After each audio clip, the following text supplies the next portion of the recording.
ನಮಸ್ಕಾರಗಳು. ನಾನು ನಜೀರ್ ಅಹಮದ್ ಚೋರ್ಗಸ್ತಿ, DMS ನ್ಯೂಸ್ಗೆ ಸ್ವಾಗತ. ವಿಜಯಪುರ ಜಿಲ್ಲೆಯ ತಾಳಿಕೋಟೆ ಪ್ರವಾಸ ಮಂದಿರದಲ್ಲಿ ರಾಜ್ಯ ರೈತ ಸಂಘ ಹಾಗೂ ಹಸಿರು ಸೇನೆಯ ರಾಜ್ಯ ಉಪಾಧ್ಯಕ್ಷರಾದ ಶಾಂತಗೌಡ ಪಾಟೀಲ್ ನಾಡಹಳ್ಳಿ ಅವರಿಂದ ಸುದ್ದಿಗೋಷ್ಠಿ. ಇದೇ ಸಂದರ್ಭದಲ್ಲಿ ರಾಜ್ಯ ಉಪಾಧ್ಯಕ್ಷರಾದ ಶಾಂತಗೌಡ ಪಾಟೀಲ್ ನಾಡಹಳ್ಳಿ ಇವರು ಸುದ್ದಿಗೋಷ್ಠಿ ನಡೆಸಿ ಮಾತನಾಡಿದರು. ತಾಲೂಕಾ ಅಧ್ಯಕ್ಷರಾದ ಶಿರ್ಷಲ್ ವಾಲಿಕಾರ, ತಾಲೂಕಾ ಮಹಿಳಾ ಘಟಕದ ಅಧ್ಯಕ್ಷರಾದ ಸುಜಾತಾ ಔಟಿ, ತಾಲೂಕಾ ಸಂಚಾಲಕರಾದ ಲಿಂಗರಾಜ ಮೇಟಿ ಹಾಗೂ ಪದಾಧಿಕಾರಿಗಳು ಹಸನ್ ಹಳದಮನಿ, ಶಿರ್ಷಲ್ ಸಜ್ಜನ್, ಶಂಕರಪ್ಪ ಟಕ್ಕಳಕಿ, ಮಲ್ಲಪ್ಪ ಮುದ್ನೂರ್, ಅಯ್ಯಪ್ಪ ಸಕ್ಕಮಠ, ಶರಣು ಸಿಂದಗಿ, ಸಿದ್ದಪ್ಪ ತಳವಾರ, ಮುರ್ತುಜಾ ವಿಜಯಪುರ, ಶ್ರೀಮತಿ ಬೋರಮ್ಮ ಕುಂಬಾರ, ಲಕ್ಷ್ಮೀಬಾಯಿ ಸಜ್ಜನ್ನ, ಸುಧಾ ಮಡ್ಡಿ, ಶಾಂತಮ್ಮ ಹಿರೇಮಠ್, ಜನ್ನತ್ ಬಿ ಬಿದ್ರಿ, ರೇಣುಕಾ ಕುಂಬಾರ, ಹಲವಾರು ಪದಾಧಿಕಾರಿಗಳು ಉಪಸ್ಥಿತರಿದ್ದರು. ವರದಿ ನಜೀರ್ ಚೋರ್ಗಸ್ತಿ, DMS ನ್ಯೂಸ್, ತಾಳಿಕೋಟೆ. ಇದು ನಿಮ್ಮದೇ ಧ್ವನಿ. ಇವತ್ತು ಕೆಲಸ ಮಾಡ್ಬೇಕು. ಅದರ ಜೊತೆಗೆ ಈಗ ಮುದ್ದೇಬಿಹಾಳ ತಾಲೂಕಿನ ಅನೇಕ ಕೆರೆಗಳು, ಇಡೀ ಜಿಲ್ಲೆಯ ಮುದ್ದೇಬಿಹಾಳ ತಾಲೂಕು ಅಷ್ಟೇ ಇಡೀ ಜಿಲ್ಲೆಯ ಅನೇಕ ಕೆರೆಗಳು ಏನಿದಾವೆ ಅವೆಲ್ಲ ಕೆರೆಗಳು ಇವತ್ತು ಒತ್ತುವರಿಯಾಗಿದೆ. ಆ ಕೆರೆಗಳೆಲ್ಲ ಒತ್ತುವರಿಯಾಗಿದೆ. ಕೆರೆಗಳಲ್ಲಿ ಹೂಳು ತುಂಬಿದೆ, ಕಂಟಿಗಳು ಬೆಳೆದಿದ್ದಾವೆ. ಅದಕ್ಕೆ ನಾವು ಹೇಳ್ತೀವಿ ಅವೆಲ್ಲ ಕೆರೆಗಳನ್ನ ಪುನಶ್ಚೇತನಗೊಳಿಸಬೇಕು, ಹೂಳನ್ನ ಎತ್ತಬೇಕು, ಕಂಟಿಯನ್ನ ತೆಗಿಬೇಕು. ಅದರ ಜೊತೆಗೆ ಸರ್ವೆ ಇಲಾಖೆಯಿಂದ ಸರ್ವೆ ಮಾಡಿಸಿ ಆ ಕೆರೆಗಳು ಎಷ್ಟು ಎಕರೆ ಇದೆ ಅಷ್ಟು ಎಕರೆಗೆ ಸರ್ವೆ ಮಾಡಿ ಸುತ್ತ ಏನ್ ಮಾಡ್ಬೇಕು, ಫಿನ್ಸಿಂಗ್ ಮಾಡ್ಬೇಕು. ಒಂದು ಫಿನ್ಸಿಂಗ್ ಮಾಡಿದ್ರಪ್ಪ ಅಂತಂದ್ರ ಅಲ್ಲಿ ಒಂದು ಏನಪ್ಪಾ ಅಂದ್ರೆ ಮೀನು ಸಾಗಾಣಿಕೆಯನ್ನ ಕೆರೆಯಲ್ಲಿ ಮಾಡಬಹುದು. ಕೆರೆಯಲ್ಲಿ ಮೀನು ಸಾಗಾಣಿಕೆ ಮಾಡಬಹುದು. ಆ ಹೂಳನ್ನು ಎತ್ತಿದ್ರೆ ಆ ಮಣ್ಣನ್ನ ರೈತರು ತಮ್ಮ ಹೊಲಗಳಿಗೆ ಕೊಂಡು ಹೋಗ್ತಾರೆ, ಆ ಹೊಲಗಳಿಗೆ ಹಾಕೋತಾರೆ. ನೀವೇನ ಕೊಡಬೇಡ, ಅವರೇ ನೀವು ಬರೇ ನೀವು ಮಣ್ಣು ತುಂಬಿಕೊಟ್ಟು ಸಾಕು, ಅವರೇ ಕೊಂಡು ಹೋಗ್ತಾರೆ. ಅದಕ್ಕೆ ನಾವು ಹೇಳಾಕತ್ತೀವಿ ಇದನ್ನ ಸ್ವಲ್ಪ ಇದ್ರ ಬಗ್ಗೆ ಹೆಚ್ಚು ಒತ್ತು ಕೊಡ್ಬೇಕು. ಅಷ್ಟೇ ಅಲ್ಲ, ಇವತ್ತು ನಾವು ಏನಪ್ಪಾ ಅಂತಂದ್ರೆ ಮಾನ್ಯ ಅಧ್ಯಕ್ಷರ ಜಾರಿಗೆ ತರಬೇಕು ಅಂತ ಹೇಳಿದರೆ ಇವತ್ತು ರೈತರ ಸಮಸ್ಯೆ ಬಗೆಹರಿಬೇಕಂತಂದ್ರೆ ವರದಿಯನ್ನ ಜಾರಿಗೆ ತರಬೇಕು. ಅಂದಾಗ ಮಾತ್ರ ಇದಾಗ್ತದೆ. ಈಗಾಗಲೇ ಕೇಂದ್ರ ಸರ್ಕಾರ ಏನ್ ಮಾಡಿದಾರಪ್ಪ ಅಂತಂದ್ರೆ ಹೋದ ಬಾರಿ ಇವತ್ತು ನಮ್ಮ ಶಶಿಕಾಂತ್ ಗುರೂಜಿಯವರು ಮತ್ತು ಚಿನ್ನಪ್ಪ ಪೂಜಾರಿ ಅವರ ಒಂದು ನೇತೃತ್ವದಲ್ಲಿ ಇವತ್ತು ಇಡೀ ಜಿಲ್ಲೆಗಳಲ್ಲೇ ಒಂದು ಜಾಗೃತಿಯನ್ನು ಮಾಡಿ ಇವತ್ತು ಕಬ್ಬಿನ ಬೆಲೆಯನ್ನ ಏರಿಸಬೇಕು ಅಂತ ಹೇಳಿ ಗುರುಲಾಪುರದಲ್ಲಿ ದೊಡ್ಡ ಹೋರಾಟ ಮಾಡಿದ್ರು. ಆ ಸಂದರ್ಭದಲ್ಲಿ ಈ ಜಿಲ್ಲೆಯ ಅನೇಕ ಜನ, ಈ ರಾಜ್ಯದ ಅನೇಕ ಜನ ರಾಜಕಾರಣಿಗಳನ್ನೇ ಇವತ್ತು ಫ್ಯಾಕ್ಟರಿಗಳಿವೆ. ಇವತ್ತು ನಮ್ಮ ಗುರುಗಳಿಗೆ ಮತ್ತು ಚಿನ್ನಪ್ಪ ಪೂಜಾರಿ ಅವರಿಗೆ ಒಂದು ಚಾಲೆಂಜ್ ಮಾಡಿದ್ರು, ನೀವು ಒಂದು 100 ರೂಪಾಯಿ ಹೆಚ್ಚಿ ತಗೊಳ್ರಿ ನೋಡ್ತೀವಿ ಅಂತಂದ್ರು. ಅದಕ್ಕೆ ಇವತ್ತು ಎಲ್ಲ ರೈತರನ್ನ ಜಾಗೃತ ಮಾಡಿ ಇವತ್ತು ಹೋರಾಟ ಮಾಡಿ ಇವತ್ತು ಫಸ್ಟ್ ಹೋರಾಟ ಪುಸ್ತಕ ಬರೀ 10,000 ಜನ ಬಂದಿದ್ರು. ಇವತ್ತು ಯಾವಾಗ ನಮ್ಮ ರೈತರು ಕೂಡ ಜಾಗೃತರಾಗಿ ಇವತ್ತು 5 ಲಕ್ಷ ಜನ ರೈತರು ಗುರುಲಾಪುರ ಕ್ರಾಸಿಗೆ ಬಂದು ನಿಂತ ನಂತರ ಸರ್ಕಾರ ನಡಿಗೋಯ್ತು. ಯಾಕಂದ್ರೆ ರೈತರಲ್ಲಿ ಆ ಶಕ್ತಿ ಇದೆ. ಆದ್ರೆ ನಮ್ಮ ರೈತರನ್ನ ಇವತ್ತು ಏನ್ ಆಗ್ತಾ ಇದೆ ಹಳ್ಳಿ ಒಳಗೆ ಎಲ್ಲ ಹೊಡೆದು ಆಗ್ತಾ ಇದೆ ನಾವು. ಹೀಗಾಗಿ ಇವತ್ತು ನಮ್ಮ ರೈತರ ಸಂಘಟನೆ ಶಕ್ತಿ ಇವತ್ತು ಕುಂದುತ್ತಾ ಇದೆ. ಅದಕ್ಕೆ ಮುಂದಿನ ದಿನಮಾನಗಳಲ್ಲಿ ಪ್ರತಿ ಹಳ್ಳಿಗಳಲ್ಲಿ ನಾವು ರೈತ ಸಂಘಟನೆಗಳನ್ನ ನಾವು ಮಾಡ್ತೇವೆ.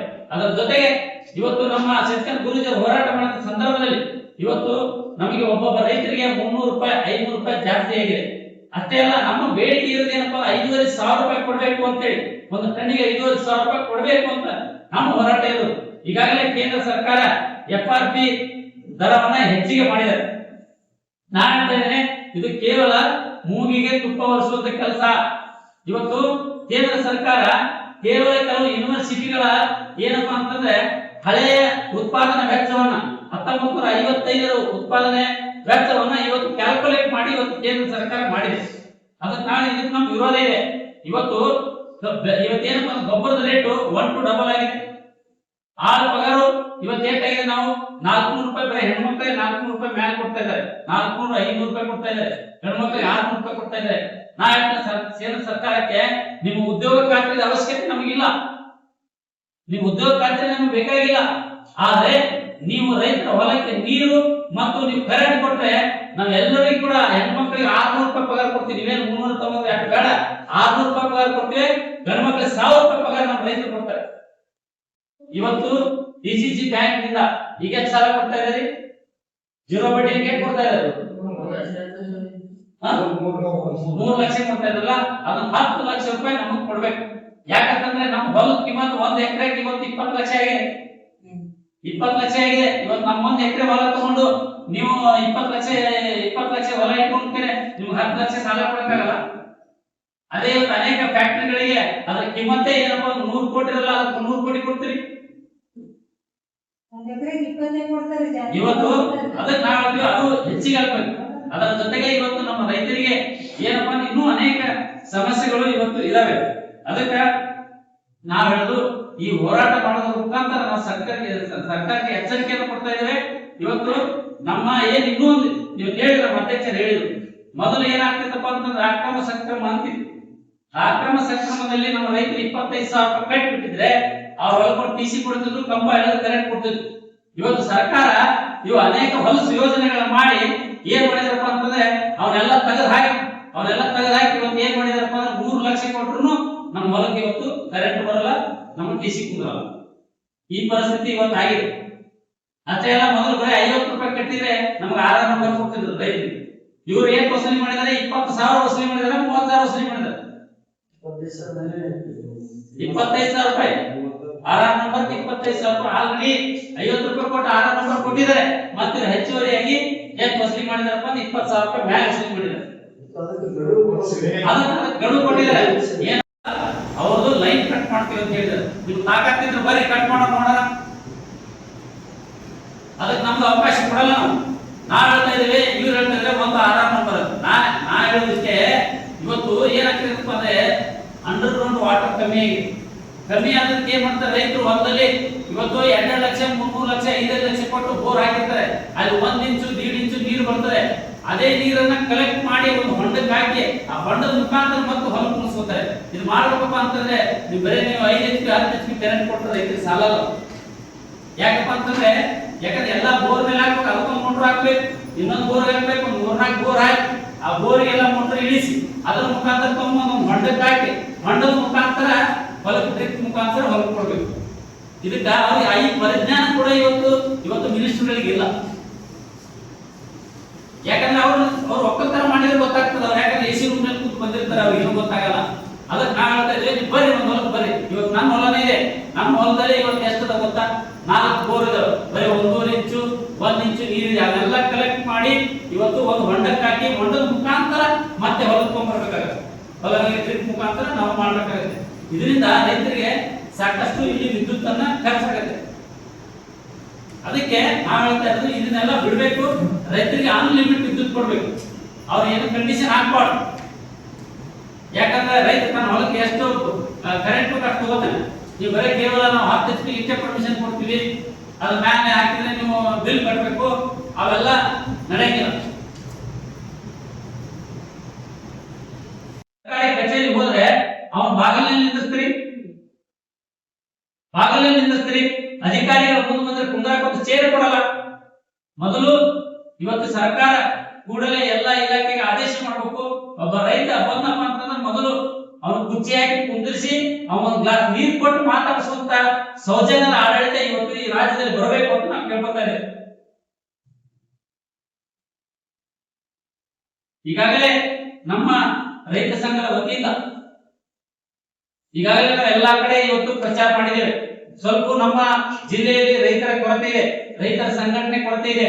ಒಂದು ವೇಳೆ ರೈತರು ಸಂಘಟಿತರಾಗಿ ಜಾಗೃತರಾಗಿದ್ರೆ ಇವತ್ತು ಇಂಥ ಆಡಳಿತಕ್ಕೆ ತರಕ್ ಬಿಡ್ತಿದ್ದಿಲ್ಲ. ರೈತರೇ ಇವತ್ತು ದೇಶವನ್ನು ಆಳ್ತಿದ್ರು. ಯಾಕಂದ್ರೆ 190% ಹಳ್ಳಿಯೊಳಗೆ ಇವರೆಲ್ಲ ರೈತರು.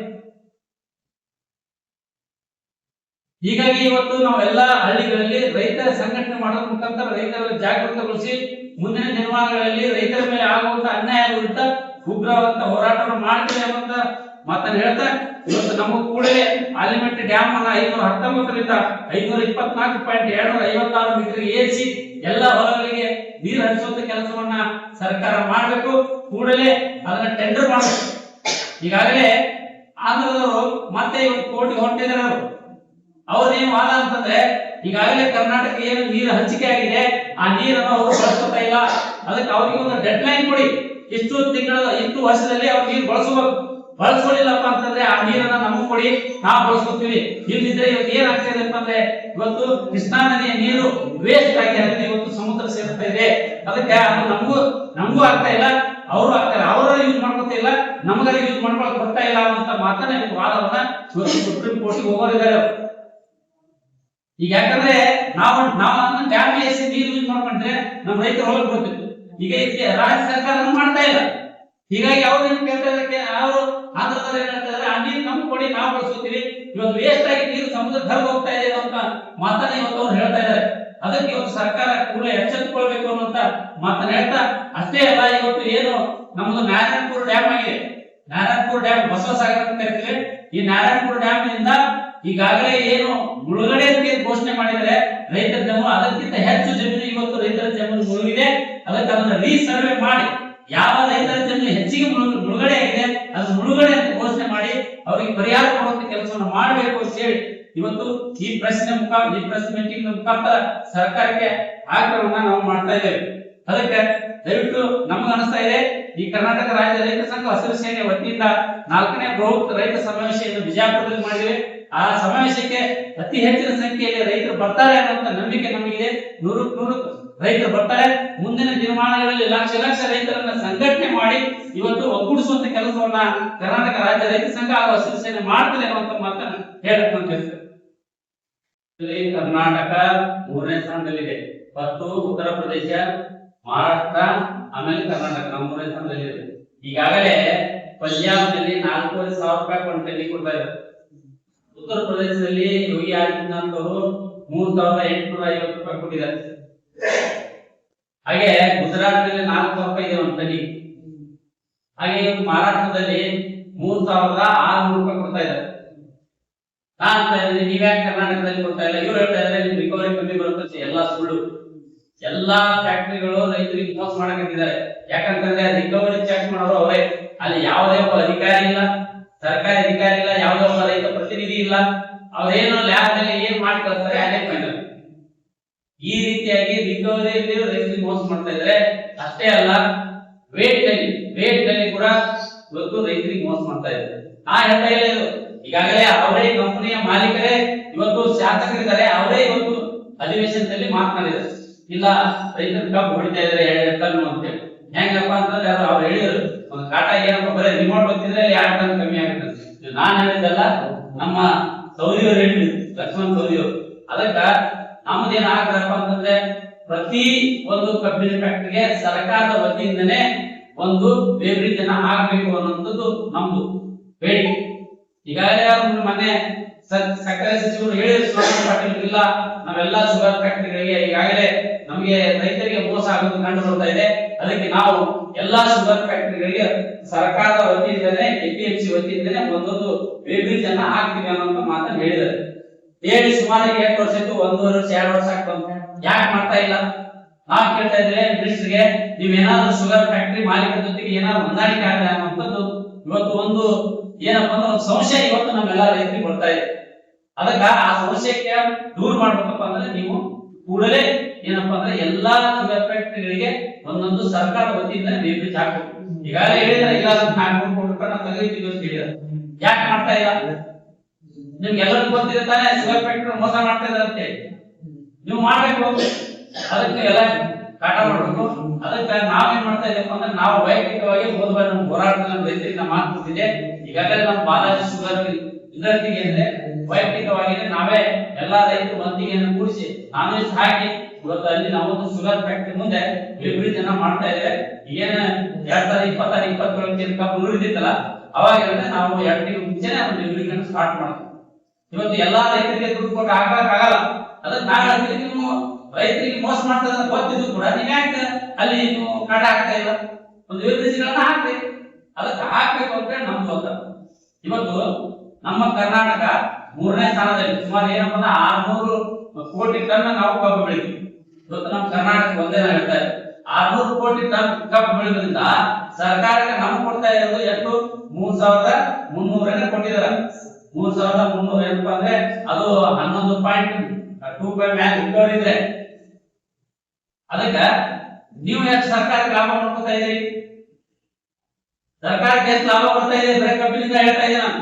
ಇವತ್ತು ಬರೀ ಸ್ಪಿರಿಟ್ ಇಂದಾನೆ ಇವತ್ತು ನಾವೇನು ದಾರು ಕರಿತೀವಿ ಆಲ್ಕೋಹಾಲ್, ಅದರಿಂದಾನೆ ಇವತ್ತು ಏನಪ್ಪ ಬರೀ ಮಾರ್ಚ್ಗೆ 43,000 ಕೋಟಿ ರೂಪಾಯಿ ಆದಾಯ ಸರ್ಕಾರ ಬಂದಿದೆ. 43,000 ಕೋಟಿ ರೂಪಾಯಿ ಈಗಾಗಲೇ ಮೇನಲ್ಲಿ 47,000 ಕೋಟಿ ಮೇಲೆ ಹಾರಿದೆ ಇವತ್ತು ಹೆಚ್ಚಾಗಿದೆ. ಅದಕ್ಕ ಇವತ್ತು ಸರ್ಕಾರದ ಏನು ಇವತ್ತು ಅಬಕಾರಿ ಇಲಾಖೆ ಏನ್ ಟಾರ್ಗೆಟ್ ಕೊಟ್ಟಿದಾರಪ್ಪ ಅಂತಂದ್ರೆ ಇವತ್ತು ಏನಪ್ಪಾ ಅಂದ್ರೆ 56,000 ಕೋಟಿ ಒಯ್ಯಬೇಕು ಆದಾಯ ಅಂತ ಹೇಳಿದಾರೆ.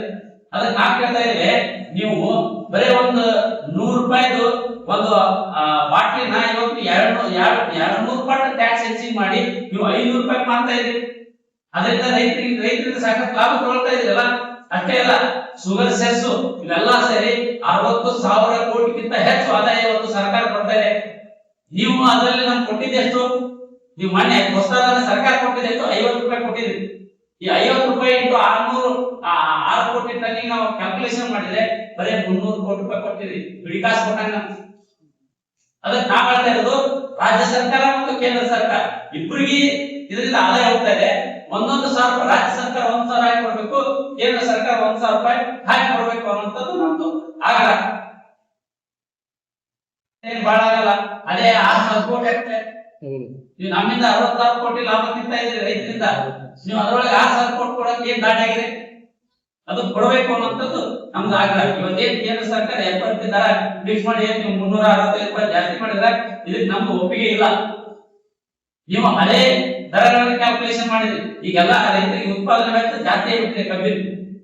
ಈ ಬರೇ ನಿಮ್ಗೆಲ್ಲ ಬ್ಯಾಂಕ್ಗಳಿಗೆ ಕೊಡ್ಬೇಕು, ಅದು ಏನ್ ಇರ್ತಿದ್ರು ಲಗಾಣಿ ಅಂತೀರ.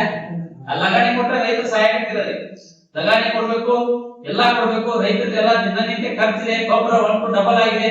ಇವತ್ತು ಕಬ್ಬಿನ ಉತ್ಪಾದನೆ ವೆಚ್ಚ ಏನಪ್ಪಾ ಅಂತಂದ್ರೆ ಜಾಸ್ತಿ ಆಗಿದೆ.